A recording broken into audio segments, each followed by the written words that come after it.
사람이 세상을 떠나기 전 단 하루 전에요. 몸은 분명한 메시지를 남깁니다. 그런데 그걸 눈치챈 사람은 거의 없습니다. 왜냐하면 그 신호는 너무나 조용하고 너무나 평범해 보이기 때문이죠. 하지만 그걸 알고 있었던 사람들은 마지막 순간을 완전히 다르게 보냈습니다. 여러분, 사랑하는 사람을 잃어본 적 있으신가요? 그때 그랬어야 했는데, 그게 마지막 일 줄 알았다면, 이런 후에 다들 한 번쯤은 해보셨을 겁니다.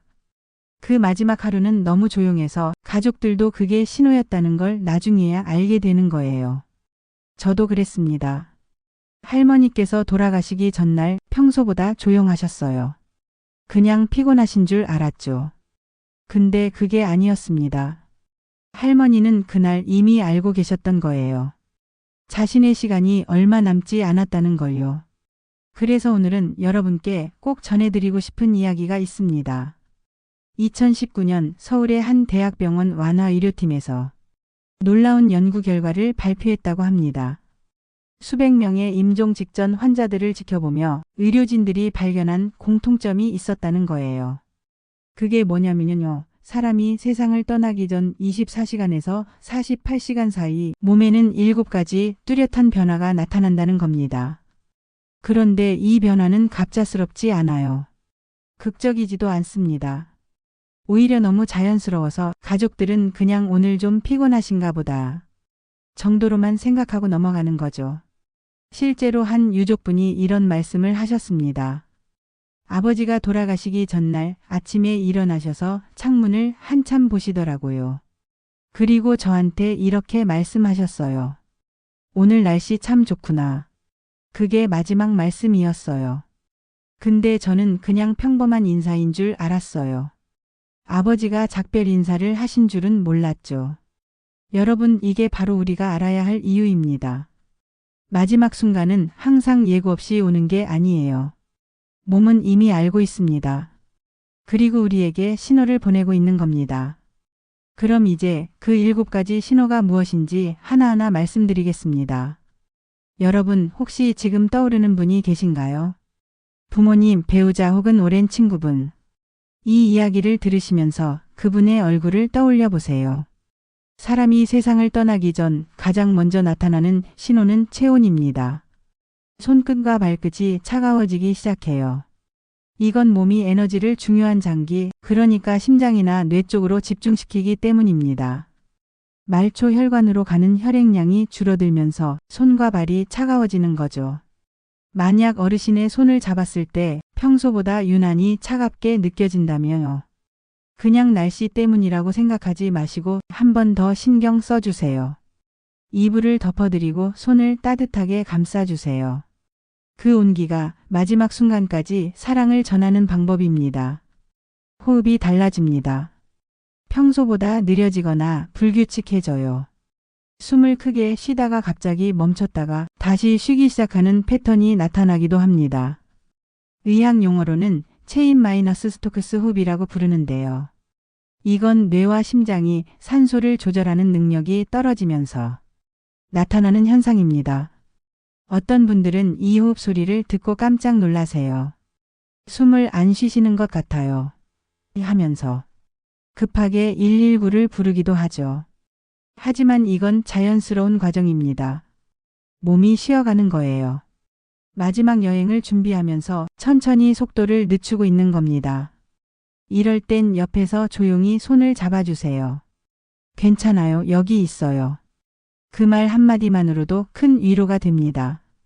말을 하지 않아도 눈빛으로 전하는 순간이 많아집니다. 어떤 분들은 말을 거의 못하시는데도 가족이 들어오면 눈을 뜨고 미소를 지으세요. 말은 안 나와도 마음은 다 통하는 거예요. 한 간호사분이 이런 이야기를 해주셨어요. 어떤 할아버지가 계셨는데요. 마지막 날 아침에 손주가 병실에 들어왔어요. 그때 할아버지가 손주를 보시고 눈물을 흘리시면서 손을 내미셨어요. 말은 한마디도 못하셨지만 그 눈빛이 전부였어요. 잘 자라라, 사랑한다. 그게 다 담겨 있었죠. 여러분, 말이 전부가 아닙니다. 마지막 순간에는 눈빛 하나, 손 한 번 잡아주는 것만으로도 모든 게 전해져요. 그러니까 어르신이 말씀을 잘 안 하신다고 해서 소통이 끊긴 게 아니에요. 더 깊은 소통이 시작된 겁니다. 밥을 거의 안 드세요. 물도 잘 안 마십니다. 이건 가족들이 가장 불안해하는 부분이에요. 이러다 더 약해지시는 거 아니야? 물이라도 드셔야 하는 거 아니야? 하지만 여러분, 이건 몸이 스스로 선택한 겁니다. 더 이상 소화할 에너지가 없는 거예요. 몸이 음식과 물을 처리하는 대신 중요한 곳에 에너지를 모으고 있는 겁니다. 억지로 드시게 하면 오히려 고통스러울 수 있어요. 대신 이렇게 해보세요. 입술이 마르지 않게 작은 솜에 물을 적셔서 입술을 촉촉하게 해드리세요. 그것만으로도 충분합니다. 사랑은 억지로 밥을 떠먹이는 게 아니라 불편하지 않게 곁에 있어주는 거예요. 의식이 들락날락합니다. 깨어 계시다가 갑자기 잠드시고 또 갑자기 눈을 뜨세요. 그런데 신기한 건 의식이 흐릿해지는 순간에도 중요한 기억은 또렷이 떠오른다는 거예요. 한 할머니는 마지막 날 갑자기 옛날 이야기를 하셨다고 해요. 1953년 겨울이었어. 내 할아버지가 처음 내 손을 잡았을 때 70년 전 이야기를 어제 일처럼 생생하게 말씀하셨대요. 왜 이런 일이 일어날까요? 뇌가 마지막 순간 가장 소중한 기억을 다시 꺼내보는 거예요. 인생의 하이라이트를 마지막으로 한 번 더 되짚어보는 겁니다. 만약 어르신이 갑자기 옛날 이야기를 하신다면요. 그냥 들어주세요. 그때 참 좋았죠, 어머니? 그렇게 같이 기억을 나눠주세요. 그게 마지막 선물입니다. 눈동자가 먼 곳을 향합니다. 천장을, 창밖을 혹은 아무도 없는 허공을 바라보세요. 그리고 가끔 미소를 지으세요. 가족들은 이걸 보고 깜짝 놀라요. 누구 보이세요? 뭐가 보이세요? 저는 이렇게 생각합니다. 그게 환각이든 아니든 중요한 건 그 순간 어르신은 평온하다는 거예요. 두렵지 않으세요. 외롭지 않으세요. 누군가 맞이하러 와 있다고 느끼시는 거죠. 그러니까 놀라지 마시고 그냥 함께 있어주세요. 그래요, 할머니가 오셨구나. 반가우시죠? 그렇게 말해주는 것만으로도 큰 위안이 됩니다. 그리고 마지막입니다. 어느 순간 갑자기 평온해지세요. 얼굴이 편안해지고 숨소리가 조용해지고 모든 긴장이 풀리는 순간이 와요.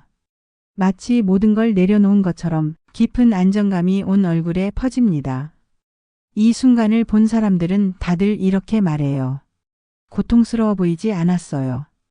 오히려 편안해 보였어요. 마치 긴 여행을 떠나는 것 같았어요. 여러분, 이게 바로 몸이 마지막으로 보내는 신호입니다. 이제 괜찮아. 두렵지 않아. 준비됐어. 그런 메시지예요.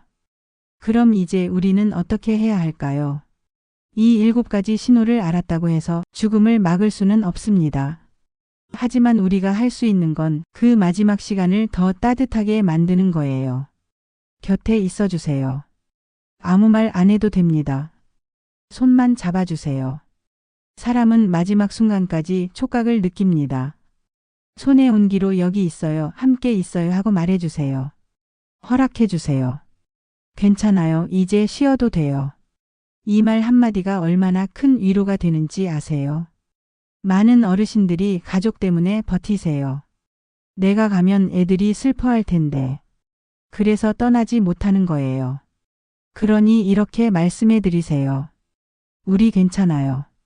사랑해요. 고마웠어요. 이제 편히 쉬세요. 그 허락이 평온한 이별을 가능하게 합니다. 후회 없이 말하세요. 사랑합니다. 고마웠습니다. 행복했습니다. 이 3마디면 충분합니다. 긴 말 필요 없어요. 진심 담긴 짧은 말 한마디가 평생을 함께한 세월을 담을 수 있습니다. 오늘 날씨 좋던데요. 손주가 학교에서 상 받았대요. 저녁에 뭐 드실래요? 이런 평범한 이야기들이 마지막 순간을 일상처럼 만들어줘요. 특별한 작별이 아니라 그저 오늘도 함께 있는 하루처럼 느껴지게 하는 거죠. 그게 가장 평온한 이별입니다. 죽음은 끝이 아니라 또 다른 형태의 시작입니다. 우리가 믿는 것이 종교든 철학이든 아니면 그저 자연의 순리든 상관없어요. 중요한 건 그 순간을 두려움이 아니라 사랑으로 채우는 겁니다. 여러분, 오늘 이 이야기를 들으시면서 어떤 생각이 드셨나요? 혹시 가슴이 먹먹하셨나요? 눈물이 났나요? 괜찮습니다. 그게 자연스러운 감정이에요. 죽음이라는 주제는 항상 무겁습니다. 하지만 동시에 가장 인간적인 주제이기도 해요. 우리 모두는 언젠가 그 순간을 맞이하게 됩니다. 그리고 우리가 사랑하는 사람들도 마찬가지죠. 그렇다면 그 순간을 어떻게 맞이할 것인가? 이게 중요한 거예요. 저는 이렇게 생각합니다. 죽음은 결코 잔인한 순간이 아닙니다. 오히려 사랑이 완성되는 시간입니다. 평생 함께했던 시간들이 마지막 하루에 모두 모여서 가장 진한 사랑으로 완성되는 거예요. 그 마지막 하루는 이별의 날이 아니라 사랑의 날입니다. 한 할아버지가 돌아가시기 전날 손자에게 이런 말씀을 하셨대요. 얘야, 할아버지가 떠나는 게 슬프냐? 손자가 눈물을 흘리며 고개를 끄덕였죠. 그러자 할아버지가 이렇게 말씀하셨어요. 슬퍼하지 마라.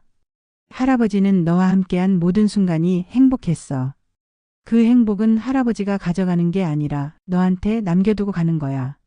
그러니까 할아버지가 없어도 너는 그 행복을 기억하면서 살면 돼.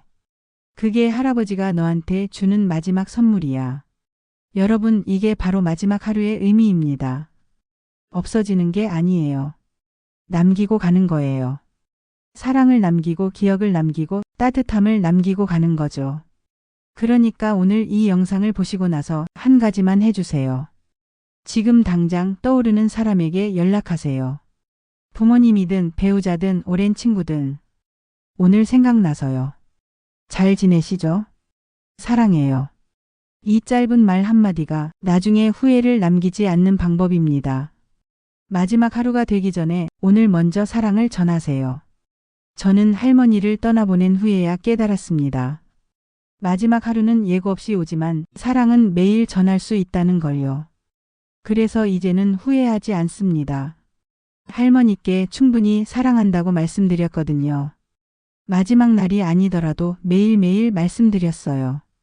그게 제가 할머니께 드릴 수 있는 최고의 선물이었습니다. 여러분도 그렇게 하세요. 오늘이 마지막인 것처럼 사랑하고 내일도 함께할 것처럼 준비하세요. 그게 바로 후회 없는 삶을 사는 방법입니다. 그리고 만약 지금 누군가의 마지막 순간을 함께하고 계신다면요. 두려워하지 마세요. 당신이 곁에 있다는 것만으로도 그분은 충분히 행복합니다. 손을 잡아주세요. 따뜻한 말을 건네주세요. 그리고 평온하게 함께 그 시간을 보내세요. 그게 사랑입니다. 그게 이별입니다. 오늘 이 영상이 여러분께 작은 위로가 되었기를 바랍니다. 그리고 지금 떠오르는 사람이 있다면 이 영상을 그분께 전해주세요. 이해는 두려움을 이깁니다. 사랑은 이별보다 강합니다. 오늘도 함께해 주셔서 감사합니다. 구독과 좋아요로 함께해 주시면 더 많은 분들께 이 이야기를 전할 수 있습니다. 여러분 모두 사랑하는 사람들과 따뜻한 오늘을 보내시길 바랍니다. 감사합니다.